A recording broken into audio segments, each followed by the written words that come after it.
The Lord of the Rings, Part 3, by J.R.R. Tolkien.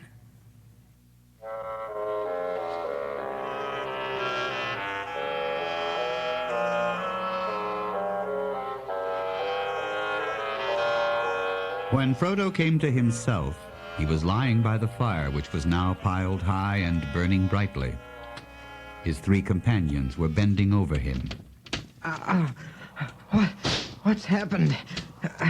Where is the Pale King? What do you mean, Master? We saw nothing but some vague shadow shapes coming toward us. Then you vanished, and a black shadow rushed past me. I heard your voice, Master, but it seemed to come from a great distance, or from under the earth, crying out strange words. Strider found you lying face down with your sword beneath you. That was a good while ago, and Strider's disappeared. I still have my doubts about him. Sam! There he is now. Sam, I'm not a Black Rider, nor in league with them. I've been trying to discover something of their movements, but I found nothing. There's no feeling of their presence anywhere at hand. I cannot think why they don't attack again. Now, heat as much water as you can in those small kettles of yours and bathe his wounds with it. Keep the fire going well and keep Frodo warm. Sam, come over here. There seem only to have been 5 of the enemy. Why they weren't all here, I don't know, but I don't think they expected to be resisted. They'll come again another night. I fear, Sam, that they believe your master has a deadly wound that will subdue him to their will. Now, don't despair. You must trust me now. Your Frodo is made of sterner stuff than I had guessed, though Gandalf hinted that it might prove so. He's not slain, and I think he'll resist the evil power of the wound longer than his enemies will expect. I will do all I can to help and heal him. Guard him well while I'm away. Frodo dozed, though the pain of his wound was slowly growing, and a deadly chill was spreading from his shoulder to his arm and side. His friends watched over him, and the night passed slowly and wearily. Dawn was growing in the sky when Strider at last returned. Look, a black cloak with a slash a foot above the hem. The enemy is unharmed, I fear, but all blades perish that pierced that dreadful king. More deadly to this evil king was the name Elbereth, and more deadly to Frodo was this. See how this knife is notched, its point broken off? Yet watch how it melts in the growing light. So strange. Alas, it was this accursed knife which gave the wound. Few now have the skill in healing to match such evil weapons. But I will do what I can with these leaves. I found this plant in the dark by its scent. I'll bathe the shoulder with the brew of it. See, here. Oh, the pain lessens, but I still can't raise my hand. And I feel too weak to stand. As soon as the daylight was full, they had some hurried food and packed. It was impossible for Frodo to walk, so they divided the luggage among the 4 of them and put Frodo on the pony. Before the first day's march was over, Frodo's pain began to grow again, but he did not speak of it for a long time. They dreaded the dark hours and kept watch in pairs by night, expecting at any time to see dark shapes stalking in the gray night, dimly lit by the cloud-veiled moon. But they saw nothing. At the end of the 5th day, the ground began once more to rise slowly out of the wide, shallow valley into which they had descended. Strider now turned their course again northeastwards. I'm afraid we must go back to the road here for a while. We've now come to the River Horwell. It's a great water before it finds the sea. There's no way over it below its source except by the last bridge on which the road crosses, and we shall be fortunate indeed if we don't find the last bridge held against us. But they crossed the bridge in safety. Strider found an elf stone in the mud in the middle of the bridge, and it brought them hope. The wind began to blow steadily out of the west and pour water on the dark head of the hills in fine, drenching rain. They were nearly 10 days out from Weathertop, and their stock of provisions was beginning to run low. It went on raining. We can't go any further. I'm afraid this has been too much for Frodo. Look at him. He's shivering. His left arm is lifeless. Do you think we'll be able to cure him in Rivendell? Oh, if we ever get there. What is the matter with my master? His wound is already closed. There's nothing but a white mark on his shoulder. Frodo has been touched by the weapons of the enemy, and there's some poison or evil at work beyond my skill to drive out. But don't give up hope, Sam. We must make for the road again. We cannot hope to find a path through these hills. Whatever danger may beset it, the road is our only way to the ford. There's a path here. Yes, though it was made by strong arms and heavy feet. Come on. There's a door in the side of that cliff. This is a troll hole, if ever there was one. Come on, let's get away. Now we know who made the path. Well, there's no need, I think. Let's continue down and see. There are trolls. You can see them down there through the tree trunks. We'll go and look at them. Oh, I'm scared. Oh, my feet.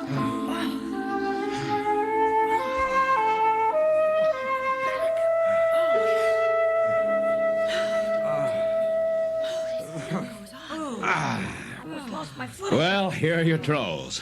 Come on, get up, old stone. We're forgetting our family history. These must be the very 3 trolls that were caught by Gandalf, quarreling over the right way to cook 13 dwarves and 1 hobbit. I had no idea we were anywhere near the place. Oh, we know Bilbo's story well. Yeah, you're forgetting not only your family history, but all you ever knew about trolls. It's broad daylight with a bright sun today, and yet you try to scare me with a tale of live trolls waiting for us in the glade. In any case, you might have noticed that one of them has an old bird's nest behind his ear. That would be a most unusual ornament for a live troll. In the afternoon, they went on down the woods, probably following the very track that Gandalf, Bilbo, and the dwarves had used many years before. In the early evening, the road lay quiet under long shadows, and they were beginning to look out for a place off the road where they could camp for the night when they heard a sound which brought fear to their hearts. That doesn't sound to me like a Black Rider's horse. You never know, though. No, you don't. Hush! While I listen to the ground. Why, I do believe... Hello there! Hello there! Suddenly into view came a white horse, gleaming in the shadows, running swiftly. In the dusk, its headstall flickered and flashed as if it were studded with gems like living stars. The rider's cloak streamed behind him, and his hood was thrown back. His golden hair flowed shimmering in the wind of his speed. To Frodo, it appeared that a white light was shining through the form and raiment of the rider as if through a thin veil. This is Glorfindel, who dwells in the house of Elrond. Hail and well met at last, Aragorn. I was sent from Rivendell to look for you and the hobbits. We feared that you were in danger upon the road. Then Gandalf has reached Rivendell? No, he hadn't when I departed, but that was 9 days ago. Elrond received news that troubled him. Some of my kindred traveling in your land learned that things were amiss and sent messages as swiftly as they could. They said that the Nine were abroad, and that you were astray bearing a great burden without guidance, for Gandalf had not returned. I left a token on the road at the last bridge. 3 of the servants of Sauron were on the bridge, and I pursued them westward. But come, there is no time for further news. We must risk the peril of the road and go. There are 5 behind us, and when they find your trail upon the road, they will ride like the wind. I fear we may find the ford is already held against us. Come! My master is sick and wounded. He can't go on riding after nightfall. He needs rest. Let me look. We were attacked at our camp on Weathertop. Here is the hilt, at least, of the knife which wounded him. There are evil things written on this hilt, though maybe your eyes cannot see them. Keep it, Aragorn, till we reach the house of Elrond. But be wary and handle it as little as you may. Alas, the wounds of this weapon are beyond my skill to heal. I will do what I can, but all the more do I urge you now to go on without rest. Let me see. Oh, that feels less chill. The pain is easier. I see you all more clearly than before. Yet I fear this wound. Come, you shall ride my horse. Oh. Sit tight as you can, but you need not fear. My horse will not let any rider fall that I command him to bear. His pace is light and smooth, and if danger presses too near, he will bear you away with a speed that even the black steeds of the enemy cannot rival. No, he will not. I shan't ride him if I am to be carried off to Rivendell or anywhere else, leaving my friends behind in danger. I doubt very much if your friends would be in danger if you were not with them. The pursuit would follow you and leave us in peace. It is you, Frodo, and that which you bear that brings us all in peril. Well, then, I will mount if I can. Glorfindel only allowed 2 brief halts during the day's march, and Frodo's pain had redoubled. During the day, things about him faded to shadows of ghostly gray, so that he almost welcomed the coming of night. Our peril will be greatest just ere we reach the river, for my heart warns me that the pursuit is now swift behind us, and other danger may be waiting by the ford. Faster now. Faster. The road was still running swiftly downhill. Then at the bottom of a sharp incline, they saw before them a long, flat mile, and beyond that the ford of Rivendell. On the other side of the river was a steep brown bank, threaded by a winding path, and behind that the tall mountains climbed shoulder above shoulder and peak beyond peak into the fading sky. Wait. Listen. Oh. Fly! Fly! The enemy is upon us!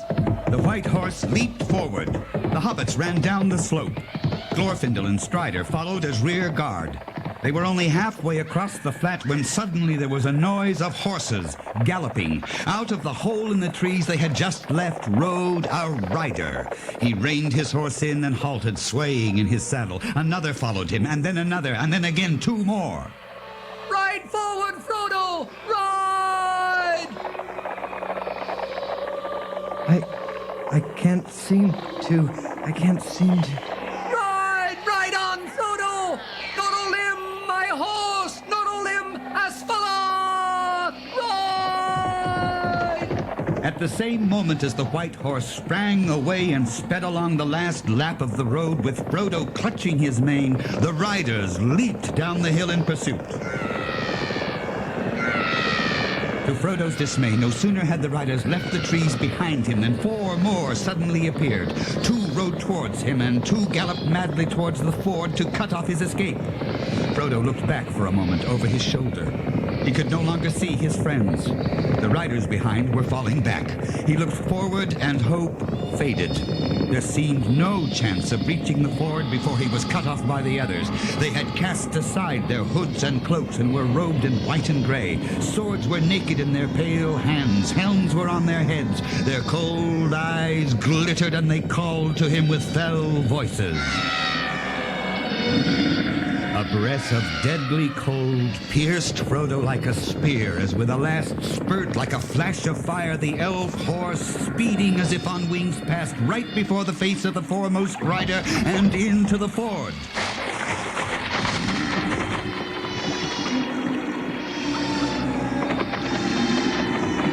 He was across the ford, but the pursuers were close behind. At the top of the bank, the horse halted. Go back to the land of Mordor and follow me no more!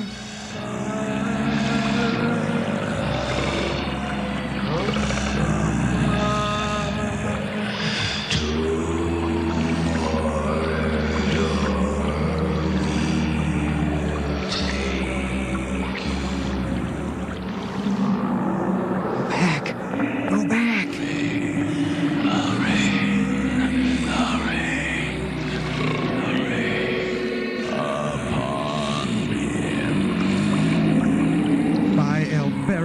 And Luthien the Fair, you shall have neither the ring nor me!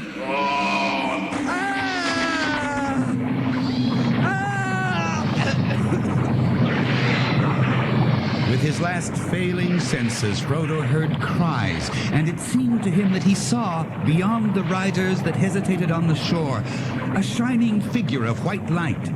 And behind it ran small, shadowy forms of waving flames that flared red in the gray mist that was falling over the world. The black horses were filled with madness, and leaping forward in terror, they bore their riders into the rushing flood. Their piercing cries were drowned in the sudden onset of the roaring river as it carried them away. And Frodo felt himself falling, and the roaring and confusion seemed to rise and engulf him together with his enemies. He heard and saw no more.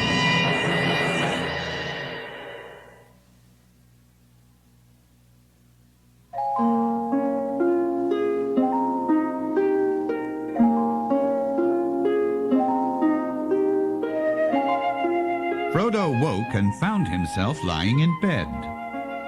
At first he thought he had slept late after a long, unpleasant dream that still hovered on the edge of memory. Or perhaps he had been ill. But the ceiling looked strange. It was flat, and it had dark beams richly carved. Where am I? And what's the time? In the house of Elrond, and it's 10 o'clock in the morning, Frodo. It's the morning of October the 24th, if you want to know. Gandalf? Yes. It's you there by the window. Yes, I'm here. And you're lucky to be here, too, after all the absurd things you've done since you left home. Oh, well, I'm too comfortable to argue. You mean about my little accident at the Prancing Pony? Huh? Where's Sam? And are the others all right? Yes, they're all safe and sound. Sam was here until I sent him off to get some rest about half an hour ago. What happened at the ford? It all seems so dim somehow. Yes, it would. You were beginning to fade. The wound was overcoming you at last. A few more hours and you would have been beyond our aid. But you've some strength in you, my dear Hobbit, Yes. as you showed in the barrow. That was touch and go, perhaps the most dangerous moment of all. I wish you could have held out at Weathertop. How did you know about that? Oh, you've talked long in your sleep, Frodo, and it hasn't been hard for me to read your mind and memory. Don't worry, though. It's no small feat to have come so far and through such dangers, still bearing the ring. We should never have done it without Strider. But we needed you. I didn't know what to do without you. Oh, I was delayed, and that nearly proved our ruin. And yet I'm not so sure. It may have been better so. Well, we shall have a council, and you'll hear all you wish to know. At the moment, I'll only say that I was held captive. You? Yes, I, Gandalf the Grey. There are many powers in the world, for good or for evil, and some are greater than I am. Against some I haven't yet been measured, but my time is coming. The Morgul Lord and his riders have come forth. War is preparing. Oh, then you knew of the riders already, before I met them. Yes, I spoke of them once to you, remember. The riders are the Ringwraiths. The Ringwraiths? The 9 servants of the Lord of the Rings. But I didn't know that they had arisen again, or I should have fled with you at once. But anyhow, for the moment at least, we've been saved from disaster by Aragorn, son of Arathorn of the race of the kings.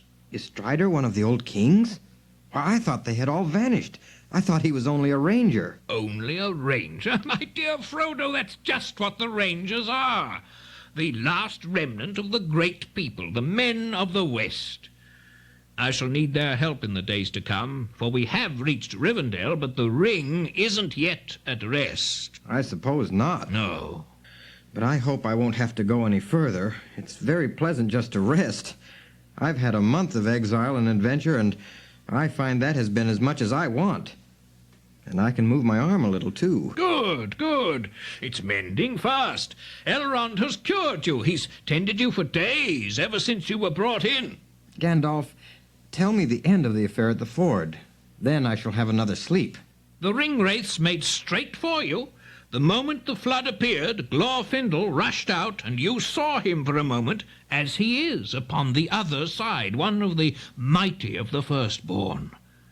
3 riders were carried away by the first assault of the flood, and the others were hurled into the water by their horses and overwhelmed. And is that the end of the Ringwraiths? No, their horses must have perished, and without them they're crippled, but not so easily destroyed.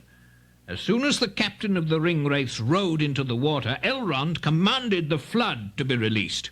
He has power over the river in this valley. And if I may say so, I added a few touches of my own. You may not have noticed, but some of the waves took the form of great white horses with shining white riders, and there were many rolling and grinding boulders. Perhaps too many. Maybe? Well, anyway, now we are safe. Yes, you're safe. For the present. Soon there'll be feasting and merrymaking to celebrate the victory, and then the council. It's wonderful that Elrond and Glorfindel and such great lords, not to mention Strider, should take so much trouble over me. There are many reasons why they should. I have one good reason. The ring is another. Yes. You are the ring bearer, and you are the heir of Bilbo, the ring finder. Dear Bilbo, I wonder where he is. Oh, I wish he were here and could hear all about it. It would have made him laugh. And the poor old troll. The troll.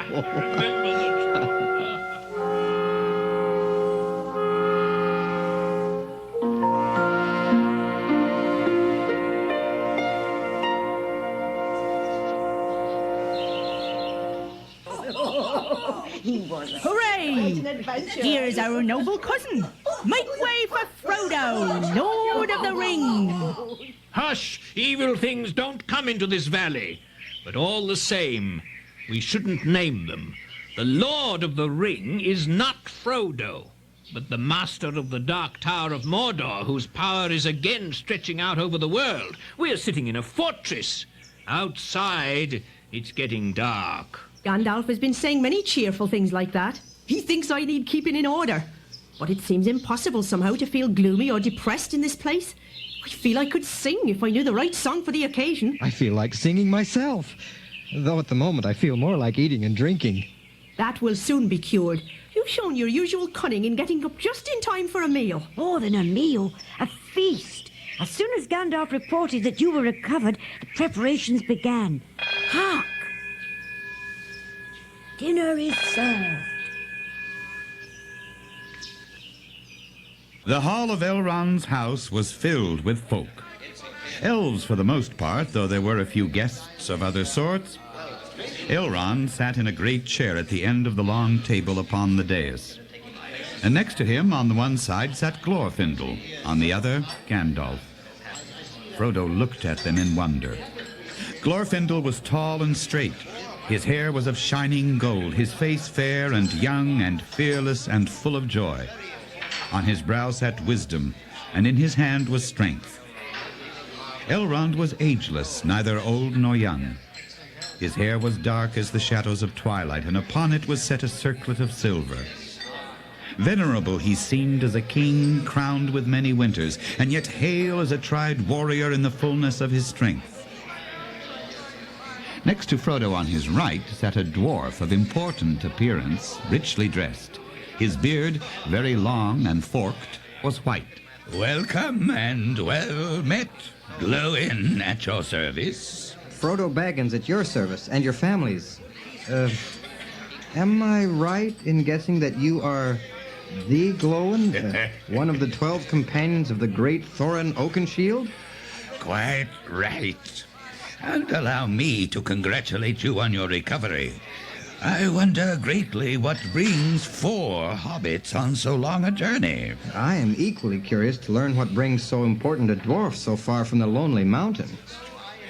If you have not heard, I think we won't speak yet of that either. Master Elrond will summon us all ere long, I believe, and then we shall hear many things. At length the feast came to an end. Elrond and Arwen rose and went down the hall, and the company followed them in due order. They came into a further hall. In it were no tables, but a bright fire was burning in a great hearth between carven pillars upon either side. Frodo found himself walking with Gandalf. And you see, one of the things that we have is a great hall. This is the Hall of Fire. Here you'll hear many songs and tales, if you can keep awake. Yes, there's always a fire here all the year round. But there's little other light. As Elrond entered and went toward the seat prepared for him, elvish minstrels began to make sweet music. Slowly the hall filled, and Frodo looked with delight upon the many fair faces that were gathered together. Suddenly he noticed not far from the further end of the fire a small dark figure seated on a stool with his back propped against a pillar. Beside him on the ground was a drinking cup and some bread. His head seemed sunk in sleep on his breast, and a fold of his dark cloak was drawn over his face. Elrond went forward and stood beside the silent figure. Awake, little master. Frodo, Yes, Master Elrond? now at last the hour has come that you have wished for, Frodo. Here is a friend that you have long missed. What's that? Bilbo! Oh, Bilbo! Oh, how good to see you, Bilbo! Hello, Frodo, my lad. So you've got here at last. Well, yes. I hoped you'd manage it. Well, so all this feasting is in your honor, I hear. well. I hope you enjoyed yourself. Well, why weren't you there? And why haven't I been allowed to see you before? Because you were asleep. I've sat by your side with Sam each day. But as for the feast, I don't go in for such things much now. And I had something else to do. I sit and think and make up songs. Time doesn't seem to pass here. It just is. A remarkable place altogether. And fancy that ring of mine causing such a disturbance. It's a pity Gandalf didn't find out more sooner. I could have brought the thing here myself long ago without so much trouble. But they wouldn't let me go back and get it. They seemed to think the enemy was looking high and low for me and would make mincemeat of me if he caught me tuttering about in the wild. Gandalf said, "The ring has passed on, Bilbo. Don't meddle with it again." Odd sort of remark, just like Gandalf. Have you got it here? I should like very much to peep at it again. Yes, I've got it. It looks the same as it always did. Here, if you must. But no, why should I? I'm sorry, put it away. Don't adventures ever have an end? Bilbo! Ah, there you are, Dunedain. Strider. You seem to have a lot of names. Why do you call him Dunedain? The Dunedain, man of the West. Where have you been, my friend? I want your help. Elrond says this song of mine is to be finished before the end of the evening, and I'm stuck. Oh. Let's go into the corner and polish it up. Come then, let me hear it. It goes something like this. Earendel was a mariner, and all the time... Frodo was left to himself for a while and eventually found himself held in a spell. He heard the words of Bilbo's song taking shape with visions of far lands and bright things. The firelit hall became a golden mist above seas of foam that sighed upon the margins of the world.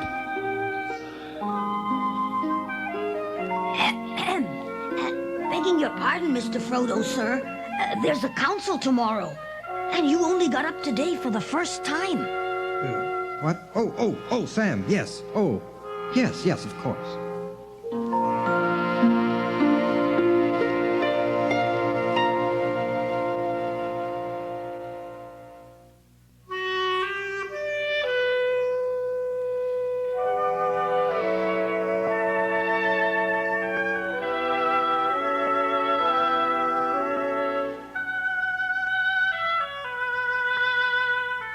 Next day, Frodo woke early, feeling refreshed and well.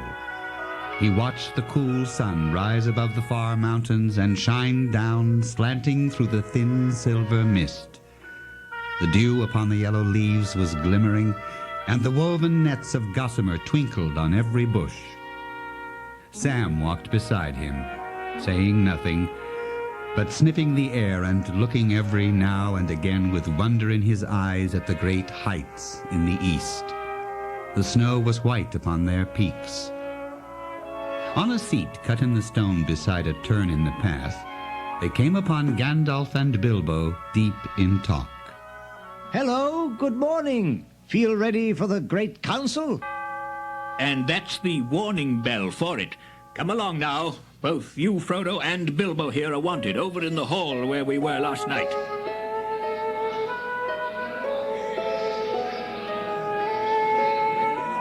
Here, my friends, is the hobbit Frodo, son of Drogo. Few have ever come hither through greater peril or on an errand more urgent. This is Glóin and Glóin's son Gimli. Glorfindel you know. Erestor and Caldor from the Grey Havens. This is Legolas, a messenger from his father, the king of the elves of northern Mirkwood. And here is Boromir, a man from the south. He arrived in the gray of the morning and seeks counsel.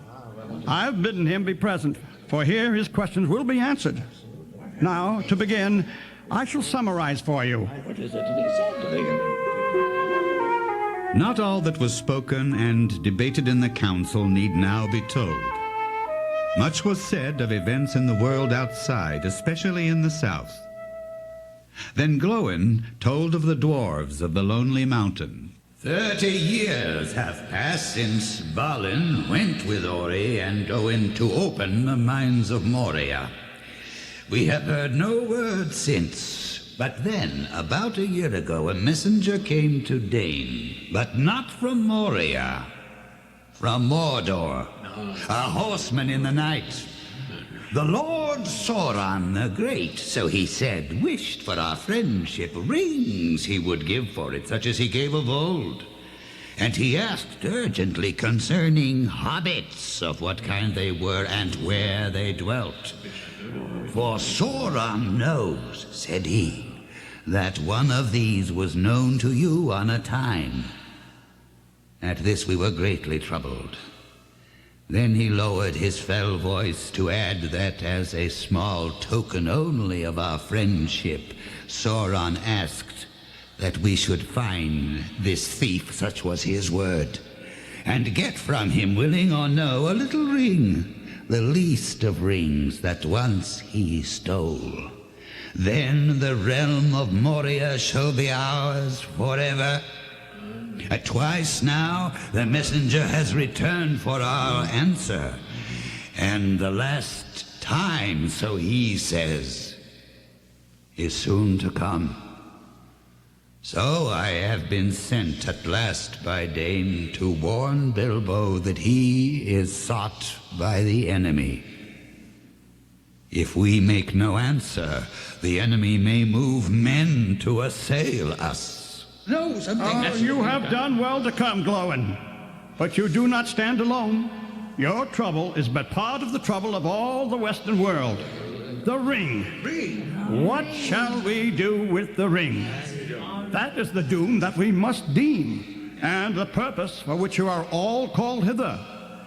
It may seem chance, but believe rather that it is so ordered that we who sit here, and none others, must now find counsel for the peril of the world. The lords of Minas Tirith still fight on, defying our enemies, keeping the passes of the river from Argonorth to the sea. And now the ruling ring, the one has been found again, though lost for so long, and the Tower of Sorcery has become a place of dread. What can we do? My Lord Boromir, you have leave to speak. Master Elrond, believe not that in the land of Gondor the blood of Númenor is spent, nor all its pride and dignity forgotten. By our valor, the terror of Morgul is kept at bay. But the nameless enemy has risen again. Smoke rises once more from Orod Ruin, that we call Mount Doom. The power of the Dark Land grows, and we are hard beset. And this very year, sudden war came upon us out of Mordor, and we were swept away. Mordor has allied itself with the Easterlings and the cruel Haradrim. I don't seek allies in war. The might of Elrond is in wisdom, it is said. A dream my brother had, and once did I. From it a voice cried, seek for the sword that was broken. In Imladris it dwells, a token that doom is near at hand. For Isildur's bane shall waken, and the halfling fourth shall stand. Our father, Denethor, lord of Minas Tirith, said only that Imladris was of old the name where Elrond dwelt, whose house I have sought for so long. And here in the house of Elrond, more shall be made clear to you, Lord Boromir. Here is the sword that was broken. And who are you, and what have you to do with Minas Tirith?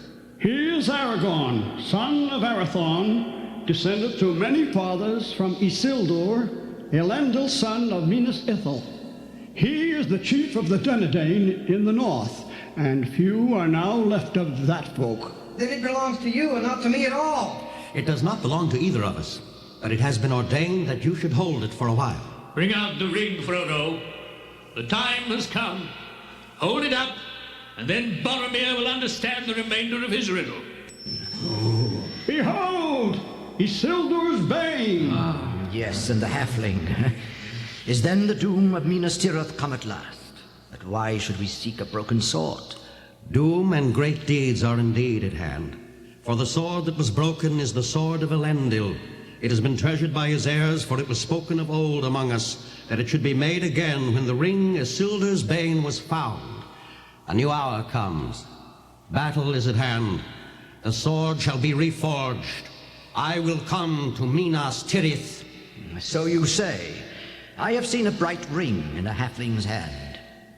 How do the wise know this ring is Isildur's? These things it is the part of Gandalf to make clear, and I call upon him last, for it is the place of honor, and in all this matter he has been the chief. Well, some would think the tidings of Glóin and the pursuit of Frodo proof enough that the halfling's trove is a thing of great worth to the enemy.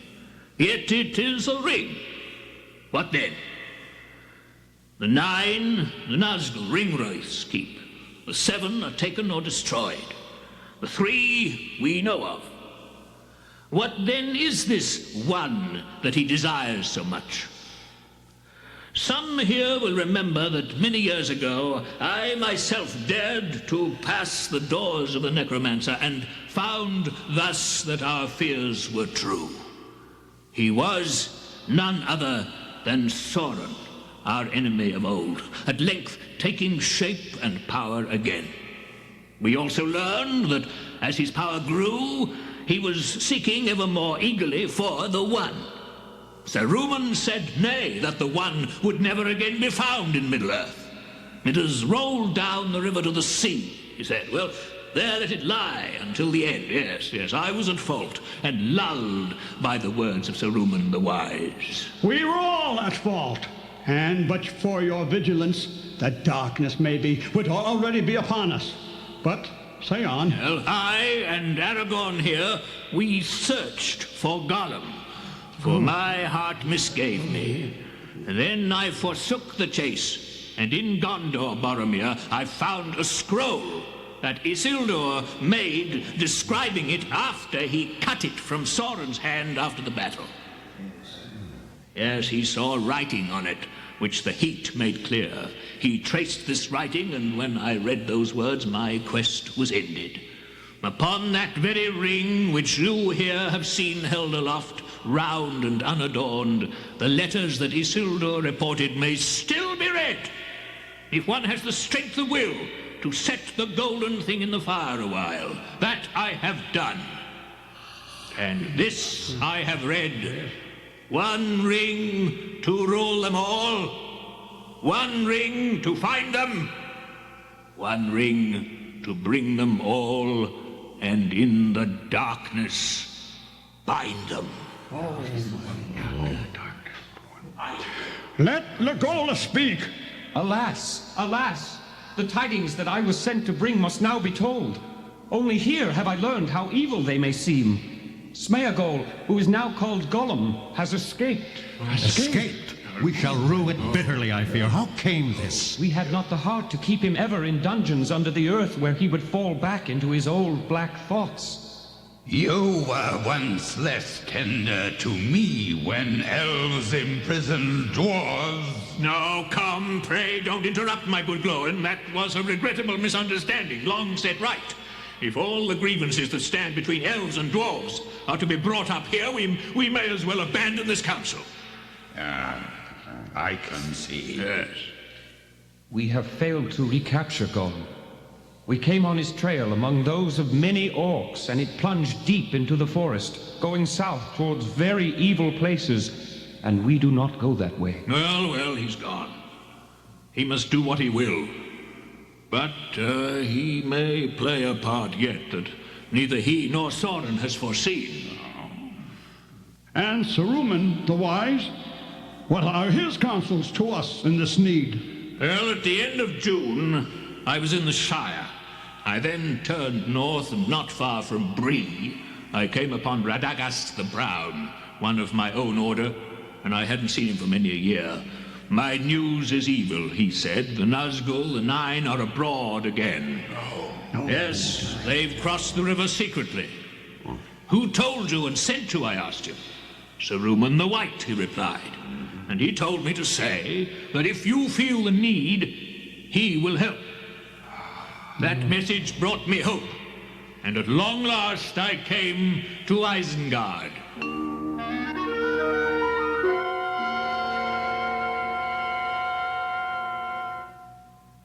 So you have come, Gandalf. Yes, I have come for your aid, Saruman the White. Have you indeed, Gandalf the Grey, for aid? Yes. It has seldom been heard of that Gandalf the Grey sought for aid, one so cunning and so wise, wandering about the lands and concerning himself in every business, whether it belongs to him or not. Oh, but I am not deceived, Saruman. Things are now moving which will require the union of all our strength. That may be so, but the thought is late in coming to you. Well, What brings you now from your lurking place in the Shire? Saruman, the Nine have come forth again, so Radagast said to me. Radagast the Brown? Yes. Radagast the bird tamer? Radagast the simple? Radagast the fool? Yet he has just the wit to play the part that I set him. For you have come, Gandalf the Grey, and here you will stay, for I am Saruman the Wise, Saruman Ringmaker, Saruman of many colors. See how they shimmer. I like white better. I have not brought you here to be instructed by you, but to give you a choice.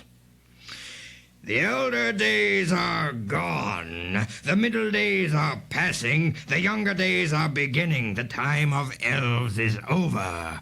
But our time is at hand, the world of men which must rule. But we must have power.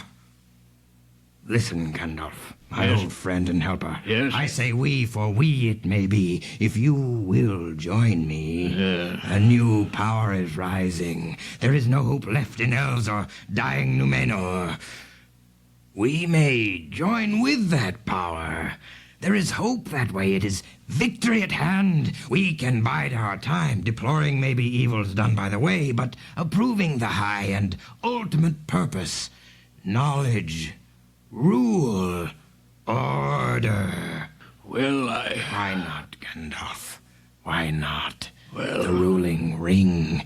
If we could command that, then the power would pass to us. So, Saruman too? And you, Gandalf? Your reply? I told him only one hand at a time can wield the one. He was once head of the council, but had unmasked himself at last. He offered me a third choice, and that was to stay in Orthanc till the end. By which he meant until you revealed where the one may be found. Exactly. They took me and set me alone on the pinnacle of Orthanc, in the place where Saruman was accustomed to watch the stars. But Radagast had sought me in good faith, and the eagles of the mountains found me and told me so, and bore me off to the men of Rohan, the horse lords. The eagles? Yes, the eagles. Well, the lies of Saruman were already at work there, but the king there made me take a horse. I took the best he had, Shadowfax, they called him. Yes, swifter even than the horses of the Nine.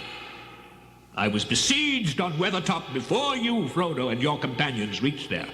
I was hard put to it indeed. Such light and flame cannot have been seen on Weathertop since the war beacons of old.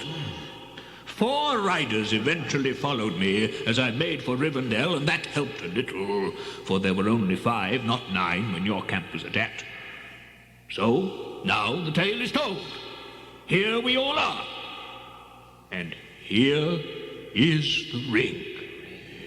Yes, but we haven't yet come any nearer to our purpose. What shall we do with it? This is grievous news concerning Saruman. He is deep in all our counsels. The world has changed much since I last was on the western roads. Frodo's tale was most strange to me. Barrow-wights we know by many names, but I had forgotten Bombadil, if indeed this is still the same that walked the woods and hills long ago. Could we not send messages to him and obtain his help? It seems he has a power even over the ring. Say rather that the ring has no power over him, but he can't alter the ring itself. What say you, Glorfindel? There are but 2 courses, it seems. Hide the ring forever or unmake it.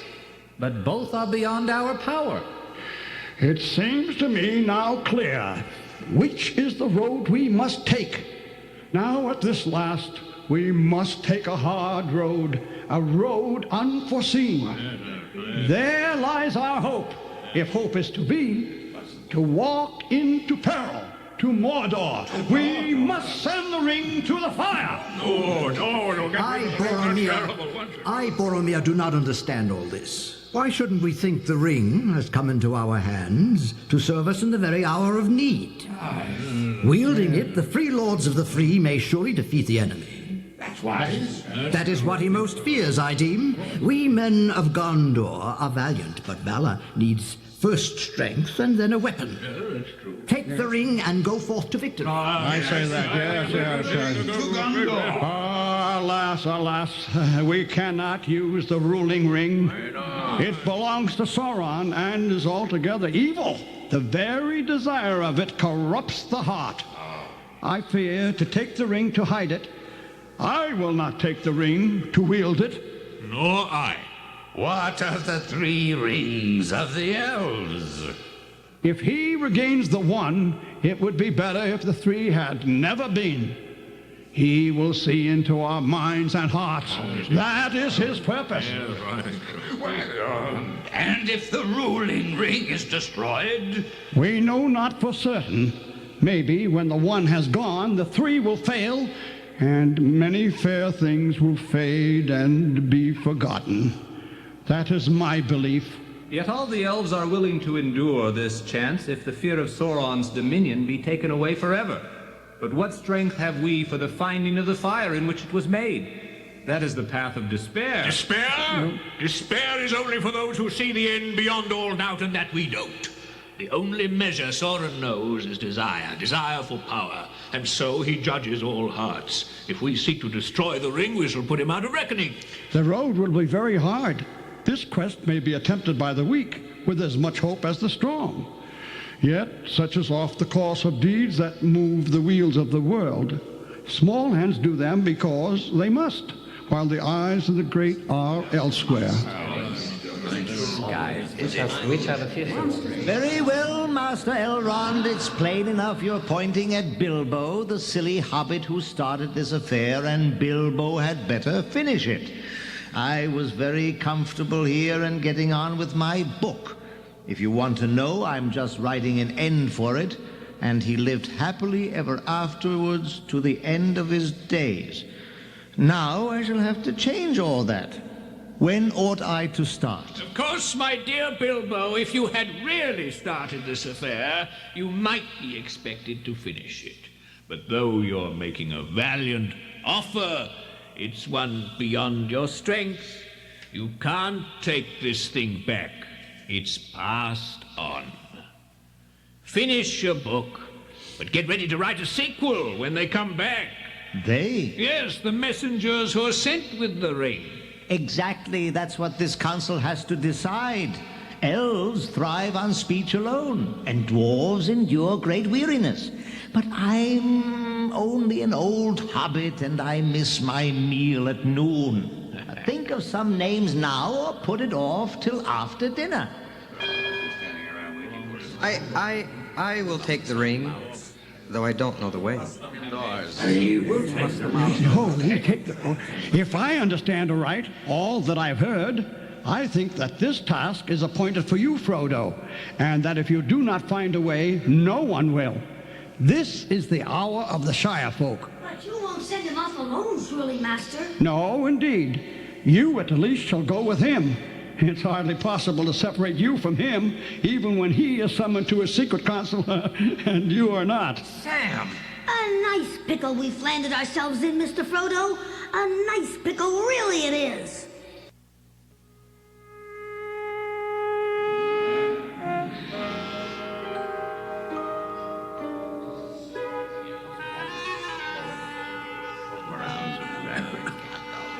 The time has come, Frodo. If the ring is to set out, it must go soon. But those who go with it must not count on their errand being aided by war or force. They must pass into the domain of the enemy far from aid. Do you still hold to your words, Frodo, that you will be the ring bearer? I do. I will go with Sam. Then I cannot help you much, not even with counsel. I can foresee very little of your road, but I will choose you companions to go with you as far as they will or fortune allows. The company of the ring shall be 9, and the 9 walkers shall be set against the 9 riders that are evil.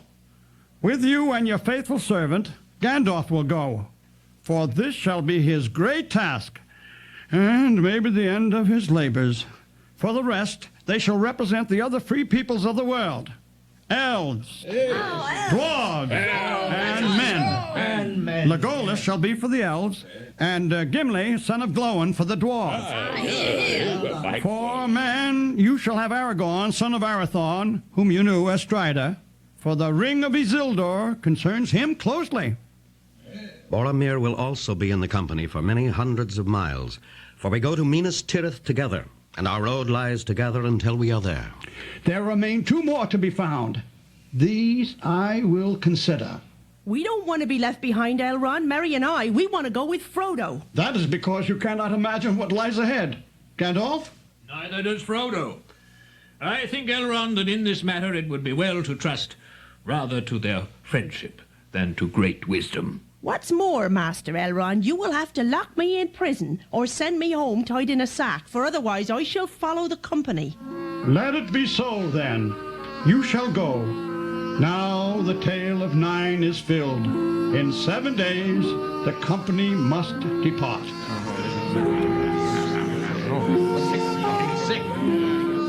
The sword of Elendil was forged anew by elvish smiths, and on its blade was traced a device of 7 stars set between the crescent moon and the rayed sun, and about them were written many runes. And Aragorn gave it a new name and called it Andúril, Flame of the West. On the morning of the last day of waiting, Frodo was alone with Bilbo, and the old hobbit pulled out from under his bed a wooden box. Here is your sword.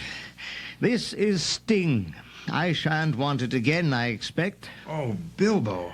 The sword you used against the spiders? Oh, thank you. And this, shirt of mail and the belt. Here, take them from me.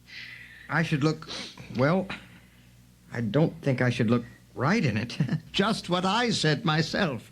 But never mind about looks. You see, it's as supple almost as linen, cold as ice, but harder than steel.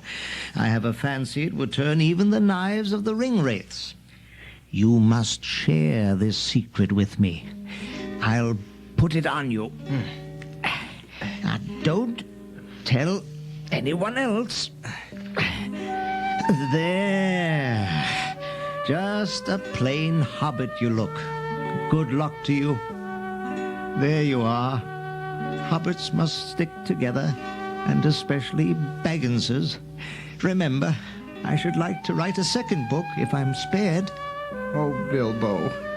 Dear Bilbo. I sit beside the fire and think of all that I have seen in summers that have been.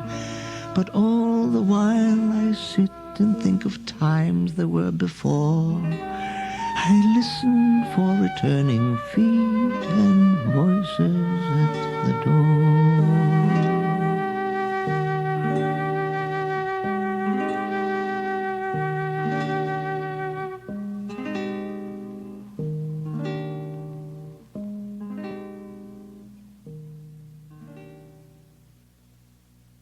You've been listening to The Lord of the Rings by J.R.R. Tolkien, adapted for radio by Bernard Mays, and featuring Tom Luce as Strider, James Arrington as Frodo, Lou Bliss as Sam, Pat Franklin as Merry, Mac McCadden as Pippin, Bob Lewis as Glorfindel, Bernard Mays as Gandalf, Ray Reinhardt as Bilbo, Carl Haig as Elrond, Eric Bowersfeld as Boromir, John Vickery as Legolas, and Gail Chugg as Gimli and the narrator.